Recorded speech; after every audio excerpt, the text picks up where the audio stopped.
Hello students, I am Sahana Sampath, Assistant Professor, Department of English, Teresian College, Mysuru. My presentation here is on the poem Remembrance by Mamang Dai, prescribed in the text Semiosis 2 for the 4th semester degree students of Arts and Science. Mamang Dai is one of the most powerful and sincere creative voices emerging from the Northeast India. She was born on 23rd Feb 1957 and served for the Indian Administrative Services for a short span and later moved on to pursue journalism. She was the first woman IAS selected from her region. Her literary aura reveals the glory of her homeland, the pristine beauty of its natural landscape, the rich and varied culture, tribal folklore, and the splendid oral tradition of the region. The Adi community to which she belongs, their animistic faith, their traditions and rituals feature in her poems. Myth and reality intermingle to create the mystic world of spirits in her poems. Dai is a non-objective chronicler of contemporary northeastern reality.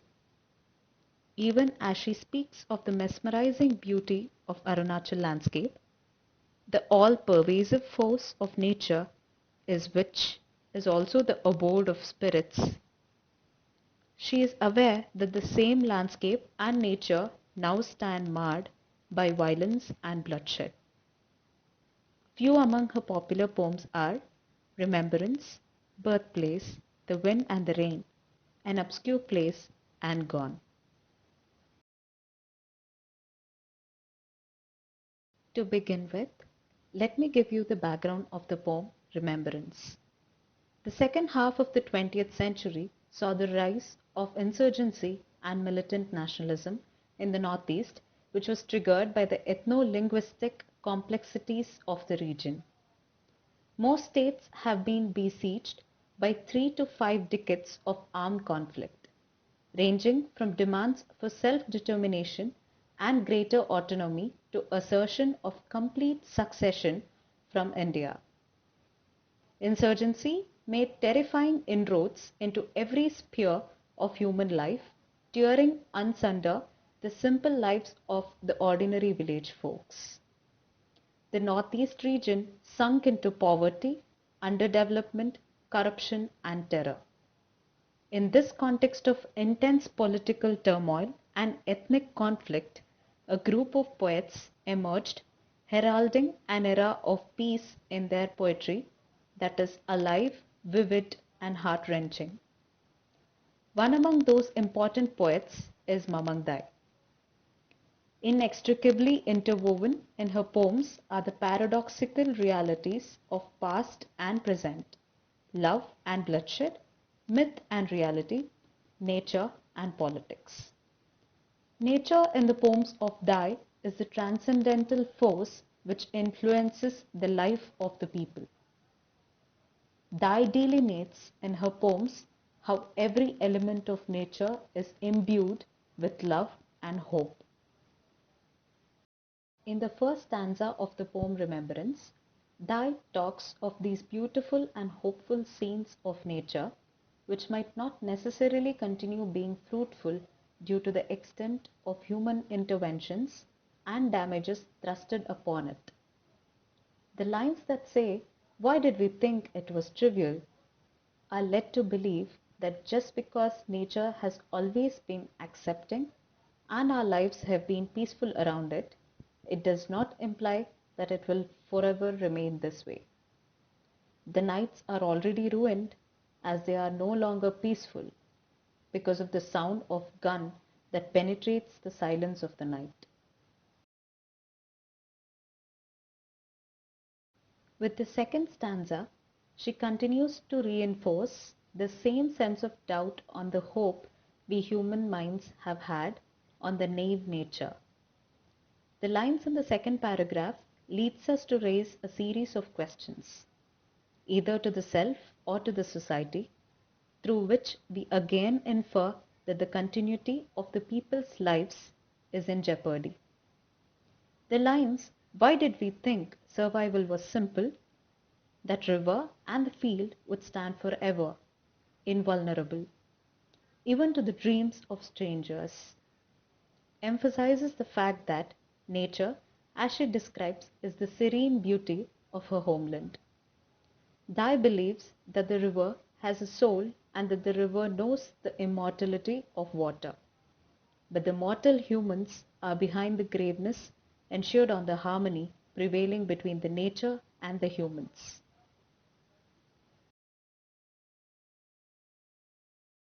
However, modernization, urbanization, and insurgency that crept into the society slowly obliterated the natural environment. Dai is acutely aware of the change in the landscape, culture, and life. Ecological erosion, deforestation, destruction of flora and fauna is looked upon with anguish by the poet. She records with sensitivity the bewildering realities she is steeped in. The loss of the natural glory of her homeland induces in the poet a deep sense of loss, and she feels deprived of all her precious possessions. The juxtaposition of past and present makes the loss even more poignant. In the lines from the third stanza, she speaks of the unusual changes that has crept in the environment. Through these lines, we understand that the beauty and serenity of the land, which has been part of their lives throughout, is now being compromised by the prospect of war, and that the forests have become a hiding place for the military and the terrorists. Therefore, the green carnivore that is prevalently held as the base of beauty and regarded as God is now in room of danger.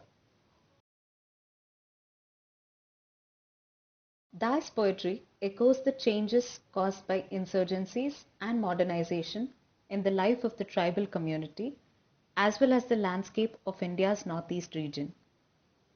Her poems are about the stillness of the land and the changing landscape due to the war and strife. Images of death and resurrection intermingle in her poetry, and it becomes an echo of the predicament of her people.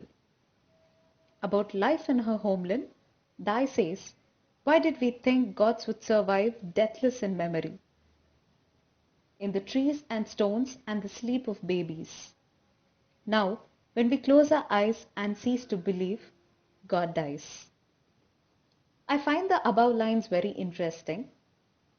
As far as what we comprehend, Dai is introducing us to their gods, like I had already mentioned. The forest and the idols made of stones in the temples are believed as gods and worshipped. Now that the god itself has been conquered by humans, she is questioning herself and her people of how possibly could they believe that gods would survive in spite of all odds and destruction. She continues in a despairing tone, saying, "If they stop believing God due to the turmoil they are put in, the only source of their hope and strength, that is God, dies."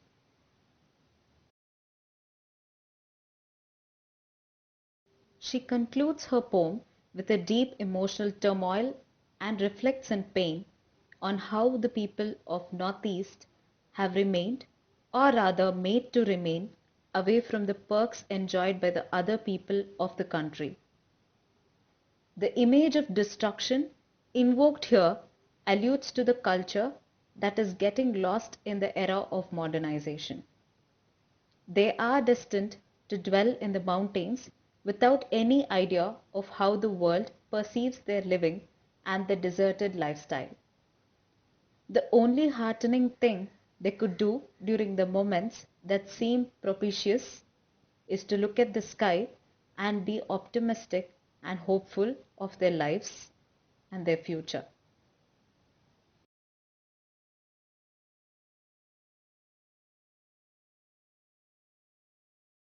Here is a brief summary and analysis of the poem we are discussing. This is a brief of what has been explained in the previous slides. For your reference, please pause and read through for any clarification of your doubts. I hope you enjoyed the presentation and liked reading the poem. Thank you.